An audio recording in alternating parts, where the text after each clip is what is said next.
అంటే సీఎంగా తాను ఉన్నప్పుడు ఎటువంటి భద్రత కల్పించారో అలాంటి భద్రతే కల్పించాలని చెప్పి ఒక పిటిషన్ వేశారు. సో కోర్టులు ఏ రకంగా స్పందిస్తాయి, రూల్స్ ఏం చెప్తూ ఉన్నాయి, ఒక అడ్వకేట్గా స్పందించండి. సార్, ముఖ్యంగా ఇప్పుడు ఆయన మాజీ ముఖ్యమంత్రి అని మీరు చెప్తున్నారు, కానీ మాకైతే పులివెందుల ఎమ్మెల్యేగానే తెలుసు.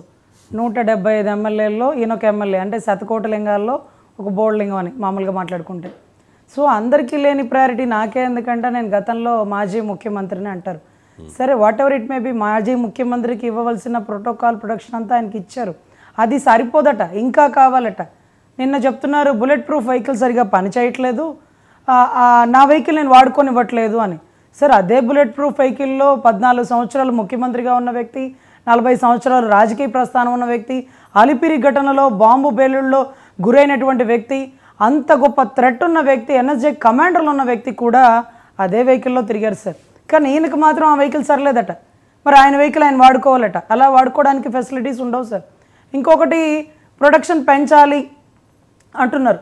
మీకు గుర్తుండే ఉండాలి, స్పీకర్ గారు తమ్మినేని సీతారామరాజు గారు ఆయన ఏమన్నారు గతంలో, ఎన్ఎస్జే కమాండర్లు తీసేస్తే చంద్రబాబు నువ్వు ఫినిష్ అని చిటికలు వేసాడు.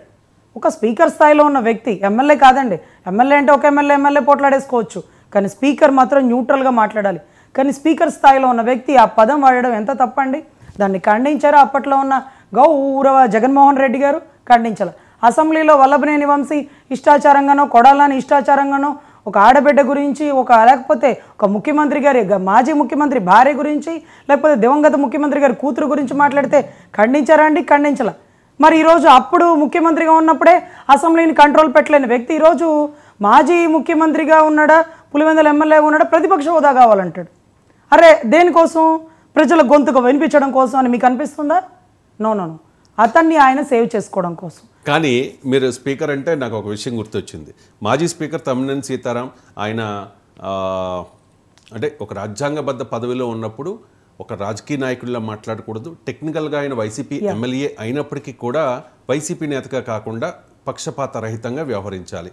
కానీ ఆయన స్పీకర్ చైర్లో కూర్చున్నప్పుడు వ్యవహరించిన తీరు, ఆ తర్వాత ఆయన బయట కూడా ఎంత వల్గర్ లాంగ్వేజ్ యూజ్ చేశారో మనం చూసాం. మీరు గుర్తు చేశారు కాబట్టి అడుగుతూ ఉన్నా. ఇప్పుడు స్పీకర్గా ఉన్న అయ్యన్న పాత్రుడు ఆయన స్పీకర్ పదవి చేపట్టక ముందు అన్న ఒక్క మాటతో జగన్మోహన్ రెడ్డి శిబిరంలో ఒక ఆందోళన మేబీ మొదలై ఉండొచ్చు.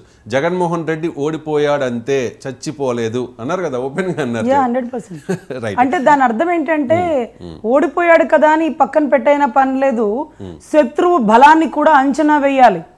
శత్రువు బలాన్ని కూడా అంచనా వేయాలి. ఈరోజు 10 తలల రావణాసుడిని రాముడు ఒక తలని అంతమొందిస్తే అతను ఒక తలతో చనిపోతాడా? 10 తలలు ఉంటాయి కదా. సో పోరాడుతాడు, అంటే పోరాడే ధోరణి ఉంది. ఓడిపోయాడు అంటే చచ్చిపోయినట్టు కాదు, ఇంకా కూడా పోరాడతాడు గజనీ మహమ్మద్ లాగా అని. అలా ఎందుకు అర్థం చేసుకోలేకపోతున్నారు జగన్మోహన్ రెడ్డి? Sir 100% sir. ఇంకా నాకు 40% ఓటింగ్ ఉందంటాడు, ఢిల్లీకి వెళ్ళి ధర్నా చేశారంటారు, లేకపోతే 36 మంది రాజకీయ హత్యలు అంటారు. అరే నాయన, 10 లక్షల ఎక్స్గ్రేషియా ప్రకటిస్తాం, ఆ కుటుంబంలో భార్య బిడ్డలను తీసుకురా ఫోటోలు పట్టుకొని అంటే తీసుకురారు. ఢిల్లీకి వెళ్ళి అడుగుతారు, గల్లీలో తేల్చుకోవాల్సిన విషయాన్ని ఢిల్లీ గేట్ల బయట ఎందుకు పెడుతున్నారు అంటే, అప్పట్లో ఫైనాన్షియల్ బడ్జెట్ జరుగుతున్న మూమెంట్స్. అంటే రాష్ట్రాన్ని మరో బీహార్ లాగా ఢిల్లీలో ఉండే ఎంపీలందరి ముందు క్యా కర్నే హోగా, అక్కడ ఏం జరుగుతుంది అని అడుగుతారు. లేదండి, నన్ను కాదు, నా కార్యకర్తలు కాదు, నన్ను కాల్చండి అంటాడు. ఈయనేదో అల్లూరు సీతారామరాజు లాగా నన్ను కాల్చండి అని బ్రిటిష్ వాళ్ళ ముందు అడిగినట్టుగా ఉంది. అంటే అంత నీచ దృక్పథంతో ఉందండి ఈరోజు ఆంధ్ర రాష్ట్రం. ప్రతిపక్ష నేతను కాల్చి చంపేస్తారా? జగన్మోహన్ రెడ్డి చేస్తున్న ఎలిగేషన్ చిన్న ఎలిగేషన్ కాదండి. కూటమి నేతలు నన్ను చంపాలి, అంతమొందించాలి, తుదముట్టించాలని చూస్తూ ఉన్నారు అని చెప్పి గౌరవ హైకోర్టులో పిటిషన్ వేశారు.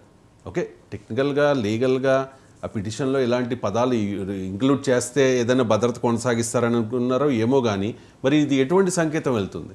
ఆల్రెడీ జగన్మోహన్ రెడ్డి చచ్చిపోయాడు అని చెప్పి ఐ మీన్ అధపాతాళానికి తొక్కేయబడ్డాడు. మీ అధినేత పవన్ కళ్యాణ్ చెప్పారు కదా జగన్ నేను అధపాతాళానికి తొక్కేస్తాను అని చెప్పి. అధపాతాళానికి మించిన పాతాళానికి తొక్కేయబడ్డారు. నిజంగా చెప్పాలంటే జగన్మోహన్ రెడ్డి మీద ఎవరైనా విమర్శలు చేస్తూ ఉంటే చచ్చిన పవన్ ఇంక చంపాలా అన్నట్టుగా కూడా కొంతమంది మాట్లాడుతూ ఉన్న పరిస్థితి. కానీ ఆయన చేసిన ఎలిగేషన్ చాలా సీరియస్ ఎలిగేషన్. మనం వాస్తవంగా మాట్లాడుకుందాం. జగన్మోహన్ రెడ్డి మీద కోడికత్తి కేసు, కోడికత్తితో దాడి చేశారు జగన్మోహన్ రెడ్డి మీద విశాఖ ఎయిర్పోర్ట్లో. తర్వాత ఎన్నికల ప్రచారంలో ఉండగా మొన్న ఎన్నికలకు ముందే ఒక గులకరాయితో కొట్టారు. ఇవి కేసులు, ఆయన మీద ఉన్న కేసులు. సో అప్పుడు అంటే కోడికత్తి కేసు వల్ల ఆయనకి సానుభూతి వర్కౌట్ అయ్యి 2019 ఎన్నికల్లో ఆయన కాస్త ప్లస్ అయి ఉండొచ్చు.